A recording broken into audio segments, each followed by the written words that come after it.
Hi folks, welcome back to Stacey Can. Today I am making apple preserves. It is fall and it's a great time of the year to get so many different varieties of apples. For this type of a preserve, I would definitely use an apple that's a little bit hardier. Some apples are great for making applesauce because they soften up really quickly. It's kind of nice to have a little bit of a chunk, so a pie apple is good for that. So just keep that in mind as you're looking for your apple varieties. You can always Google that and check with the National Center of Home Food Preservation. It's a great spot to go for some of those questions, and also your local extension office. And there's a link in the show notes for that information there. And while I go over all of this information, please follow along in the show notes because that does help provide some additional information for you. And while you're down there, hit like and subscribe because that helps me. So the ingredients that you need are 6 apples that are peeled and sliced and cored, 1 cup of water. I need a tablespoon of lemon juice, and we're using bottled lemon juice for this. 6 tablespoons of pectin, or you can use a box of pectin, and it's regular pectin. I'm not using the sugar, no sugar, low sugar pectin for this. 1 lemon, that's a medium lemon that is unpeeled, seeded, and then thinly sliced. 4 cups of sugar, and then 2 teaspoons of nutmeg that's ground. So those are the ingredients. Now the tools, definitely need a vegetable peeler of some sort too, because we do need to peel the apples. And then if you want, you can use one of these little apple cores. Those are pretty handy to have, or you can just slice through. It's up to you on how you want to handle your apples. And then we need our ladle, our lid lifter, our jar lifter, our Headspace tool, and our little funnel, jar funnel for that. Plus, I am using a pan to heat up the lids. I've got my water bath counter over there with the jars in it. Makes about 6 half pints. So I've got 6 half pints in there, and a big stock pot to get things started. So let's go ahead and get started. So the first thing I'm going to do is measure out the dry ingredients and get them prepped before I start peeling the apples and such, because the apples will turn brown. They can turn brown kind of quickly. So I'm going to measure out all the ingredients and get that prepped, including slicing up the lemon. I'm also going to take 1/4 of a cup of the pre-measured out sugar. So I measured out 4 cups of sugar, and I'm just taking 1/4 of a cup of it and adding it to the pectin, and I'm just stir this around really good. The reason to do this is it keeps the pectin from clumping up when you pour it into the pot when you mix it in with the fruit. Now I'm going to slice the lemon. I'm not keeping that little part there. And you just want to thinly slice this. If you have a mandolin, you can do that. Just remember as you're slicing to get the seeds out as well. All right, so I've got my apples here. These are conventional apples, so I am pouring a little hot water over them and then taking a paper towel and wiping them off really well. This will help kind of clean the outside, clean the wax off that you get with conventional fruits. And because I am going to use the peels for something else. If you're not going to use the peels for something else, you don't have to do this step. You can get organic. The organics that I saw at the store yesterday were not that great, so I'm doing it this way. I'm using my little handy dandy apple corer here, and which I think works incredibly well.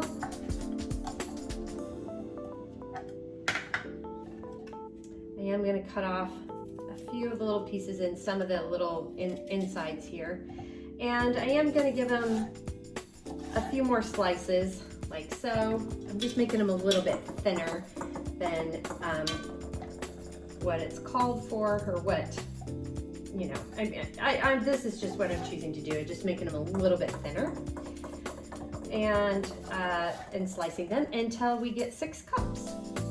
And I am also pouring in the cup of water and the tablespoon of lemon juice.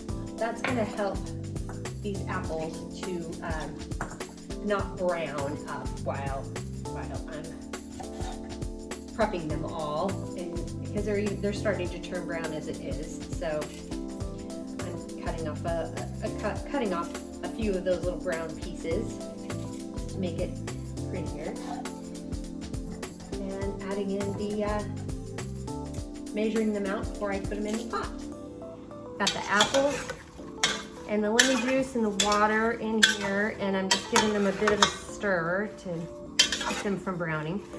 I've got the heat up to high, and when it comes to a boil, we'll cover it and boil it for about 10 minutes. Got a nice boil going here, so I'm going to cover this, reduce the heat to just boil gently, and for 10 minutes. So I've set the timer for 10 minutes. 10-minute timer has gone off, so I'm cutting the heat, and then I'm sprinkling in the pectin, giving this a real good stir. Now the pectin also has 1/4 of a cup of the pre-measured sugar in it too, so it doesn't clump up. The instructions said to whisk, but I don't like whisking something like this because it's too, you know, the slices would get caught up in the whisk. So this is just fine enough. And now I'm going to bring it back up to a boil. And I'm going to stir frequently. Now I'm going to, it's got a rolling boil, so I'm going to go ahead and add the sugar, the lemon slices, and the nutmeg, and give this a good stir. And we're going to get this to a full rolling boil again. And we want to get this to a rolling boil, and we'll set a timer for 1 minute, and we're going to boil this hard. And while it boils hard, we're going to stir it constantly. We're done boiling here, so I'm going to go ahead and remove the jar from the canner. These jars have been heating up, and I'm going to ladle in the apple mixture to a 1/4 of an inch of Headspace. I am going to bubble just a little bit because just the apple slices themselves can be, it's just kind of nice to have a chopstick to sort of smush it around. So we are going to bubble here. And I'm going to measure out the Headspace. Nope, I need just a little bit more here. So a little bit more liquid. Got it. I'm going to use my paper towel to clean the rim. I'm using the lid water. And I just poured some hot water over the lids. And using the lid lifter here.